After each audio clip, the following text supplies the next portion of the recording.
Good morning, Eagle Valley, and welcome to another episode of EVTV. I'm your anchor, Sam Werner. And I'm your co-anchor, Sophia Clearman. Last semester, Alondra reported on the Eagle County Schools sexual assault policies. There are other policies that students and community members don't understand as well. Now we go to Alondra and Nate for more about the expulsion policy. Here at Eagle Valley, do we know our expulsion policy? Do we know exactly how a student can get expelled? We asked Eagle Valley students to see what they think. I do not know the expulsion policy. I don't know the policy now. Bringing a firearm to school? Vandalism, drugs, alcohol, fights. Probably starting a fight or doing something bad like some drugs. And this is what Eagle Valley students think could get you expelled. But what would be the process if you did get expelled?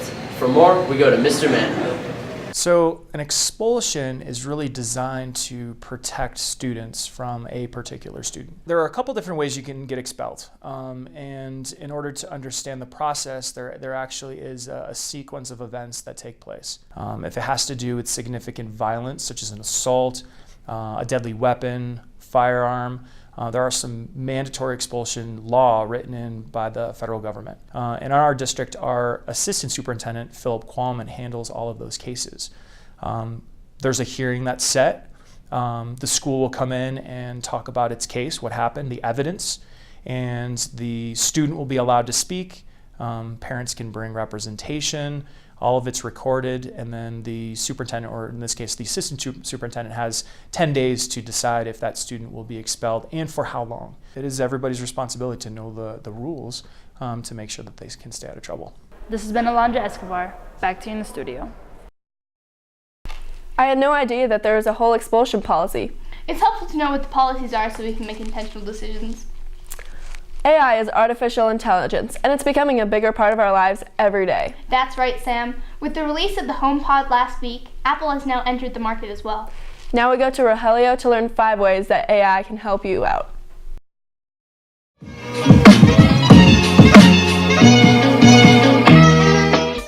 According to Forbes, by the end of this year, they predict 8 billion devices with AI will be in homes all around the world. Some of them being the Google Assistant and Amazon Alexa. With the HomePod coming out tomorrow, I'll show you 5 ways you could use this in your favor. Hey Google, who are you? I'm your Google Assistant. I can help you find answers, get things done, and have fun.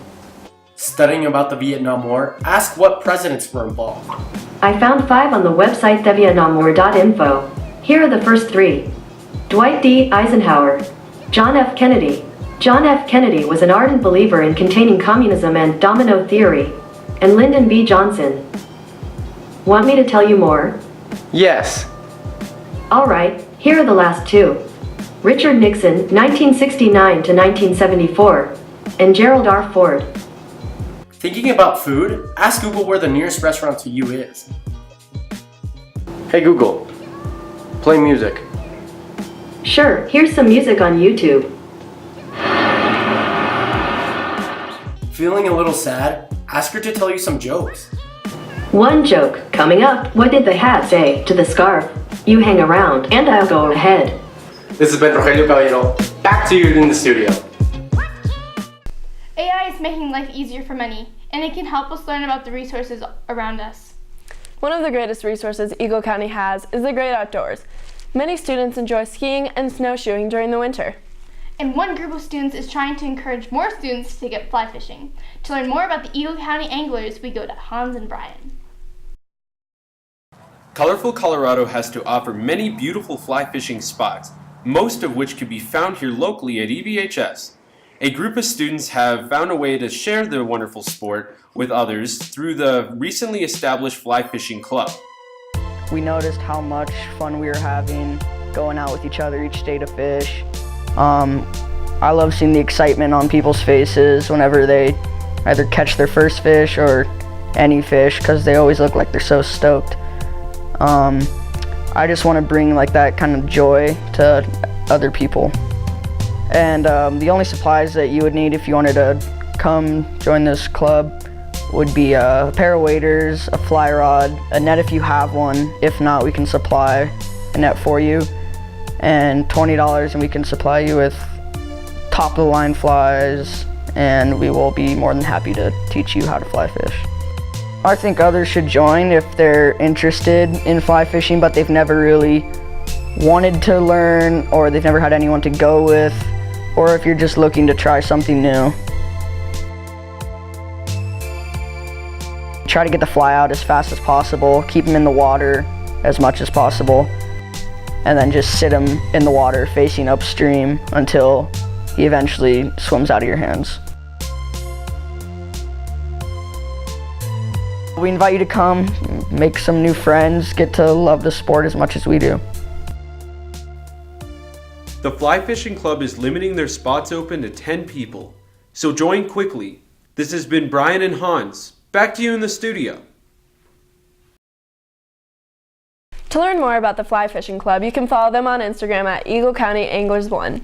There are many restaurants in Eagle and Gypsum that students are unfamiliar with, but offer great deals and delicious food. With so many great options, Natalie and Bella decided to randomly pick one to review.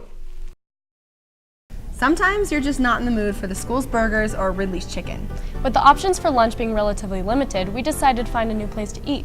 We put all the restaurants from Gypsum to Eagle in a list and threw a dart to randomly decide where we're going. This place is close, but not too expensive, with great food.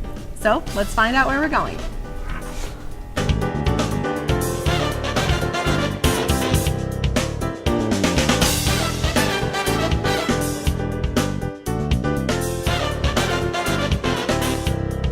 Okay guys, we're here, and we're at Casa Mexico.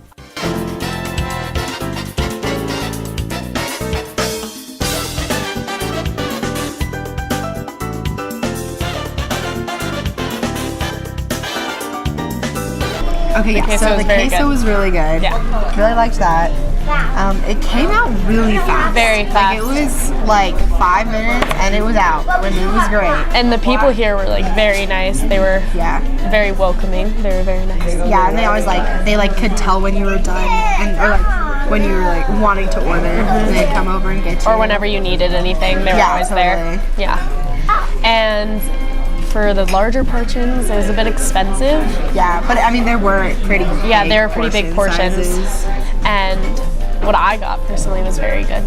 Yeah, I liked the carne asada burrito that I got. I really enjoyed that. Salad is very good. This has been Natalie and Bella. Yeah. Back to you in the studio.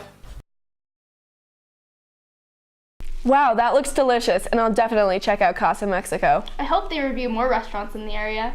Well, that's all we have for you this week. See you next time on EVTV.